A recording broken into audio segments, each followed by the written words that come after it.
रोजगार आएगा। लाल के साथ साइकिल तो पहले से पहिया दो टूटा हुआ था, अब हैंडल जो बचा है वो भी टूट जाएगी। देखिए, बर्बादे पुलिस ताकत उसको अकेले से आज बस एक ही उल्लू काफी है। अंजामे पुलिस का क्या होगा जहाँ हर साख पर उल्लू बैठता है, वाली कहावत। 2027 देखिए, बंगाल में इनका कोई चुनाव, युवा परेशान है और जनता परेशान है, किसान परेशान है, महंगाई से, गैस से, पेट्रोल डीजल से, नीट के पेपर आउट हो रहे हैं, CBSE के आउट हो रहे हैं और मानव संसाधन मंत्रालय में आग लग जा रही है। ये बेशरम इस्तीफा देने को तैयार नहीं है। चुनाव आयोग बीत चुका है, सुप्रीम कोर्ट का जज बीत चुका है, chief justice supreme court of India भयभीत नहीं बनना है। लगता है वो अमर होकर के आया। तो कुल मिलाकर के तेज प्रताप यादव जैसा विद्वान नेता, अभी BL संतोष का बयान से मिलेगा। BL संतोष कहीं बयान दिए, सावरकर हमारे श्रद्धांजलि सभा को नहीं होने दिया पंडित नेहरू।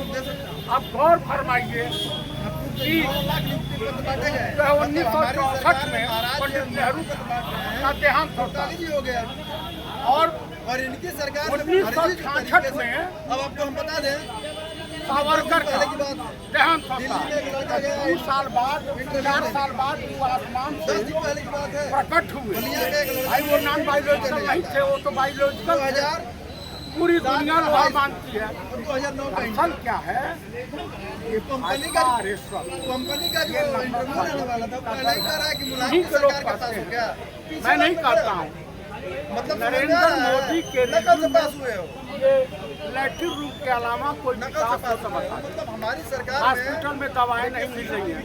उत्तर प्रदेश में या तो ये पूरी हिंदुस्तान की मिलिट्री उतारनी पड़ेगी या EVM को हैक करना पड़ेगा। EVM में प्लांट में आएंगे तो जान लीजिए उत्तर प्रदेश बंगाल नहीं है।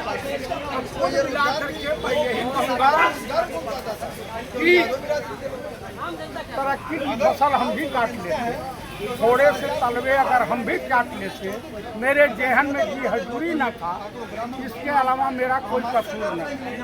अगर मैं थोड़ा बेनजीर हो जाता तो भगवान की कसम हम कब के अमीर हो जाते। ये वाली कहा तो भाजपा में इस समय एक CTM आता, CTM जानती है, ताबड़तोड़ तेल मालिश करने वाला। तो ताबड़तोड़ जो तेल मालिश करता है उसकी दशा दुर्दशा यही होती है।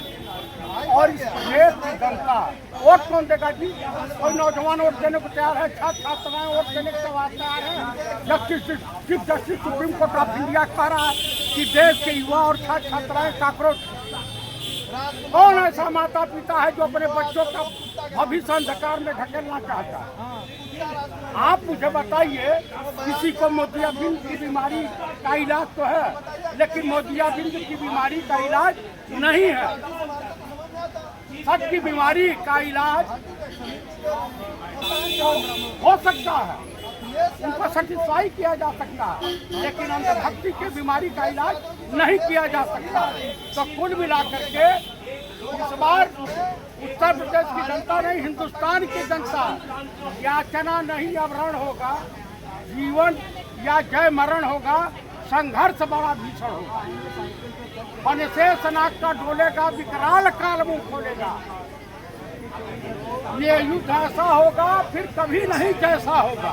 तो जान लीजिए, योगी जी हो या नरेंद्र मोदी अपनी कुर्सी बचावे ना। 6 तारीख के बाद उनकी सरकार जा रही है। 10 को इन्होंने अपने तमाम आपात बैठक बुलाई है, डेली बैठक। फिर युवा रोड पहुंच जाएगा। 75 की क्रांति JP आंदोलन आपको याद नहीं होगा, हम लोगों ने देखा है। चूल बजा देंगे, चूल एकदम इनकी ढीली कर देंगे। दरअसल भाजपाई नेताओं को सत्ता जाने का खौफ नहीं है। सत्ता जाने के बाद जो बम्मू जाएगा ना, जेल वगैरह जाना पड़ेगा, खौफ उसका सता रहा है। कुल मिला के जान लीजिएगा, ये सब जाएंगे जेल। जितने हैं ना मलाई काट रहे हैं, कोई काम हो रहा है? बड़ा बहादुर हो, गाय माता कहते हो, गाय को राष्ट्रीय माता घोषित कर दो ना, बुखार उतर जाएगा। लेकिन क्या है कि आरएसएस बीजेपी का चंदे का धंधा है यार, घाटा हो जाएगा। गाय कटती है तो कटे, हिंदू मरता है तो मरे, लेकिन सत्ता अपनी चाहिए। ये कहावत आप सुनी है कि मैं भारत देश में 80% बेईमान और फिर भी मेरा भारत यहाँ बेईमानों की नगरी है।